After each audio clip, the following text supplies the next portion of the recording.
اللہ کا نام لینے سے انسان اچانک پہنچنے والی مصیبت سے بھی محفوظ رہتا ہے۔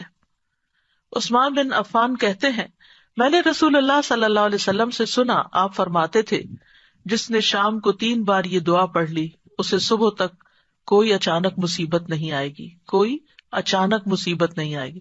یعنی اس کا مطلب نہیں کہ دوسری آ جائے گی، یعنی ایک دم کسی قسم کی پریشانی اس کو لاحق نہیں ہوگی۔ اور وہ دعا ہے، بسم اللہ الذی لا یضر مع اسمہ شیء فی الارض ولا فی السماء وہو السمیع العلیم۔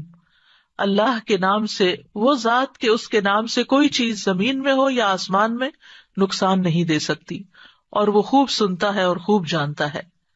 اور جس نے صبح کے وقت یہ دعا پڑھ لی اسے شام تک کوئی اچانک مصیبت نہیں آئے گی، اور جب شام کو کوئی پڑھ لے تو صبح تک اس کو پریشانی نہیں ہوگی۔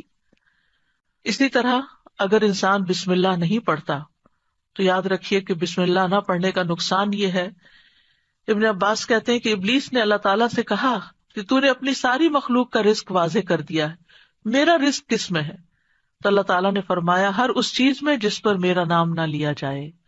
تو گویا جس چیز پر ہم اللہ کا نام نہیں لیتے وہ رزق پھر شیطان کے حصے میں چلا جاتا ہے، گویا ہم اپنے دشمن ہی کو فیڈ کرتے ہیں۔ قیامت کے دن بھی اللہ کے نام سے وزنی کوئی چیز نہ ہوگی۔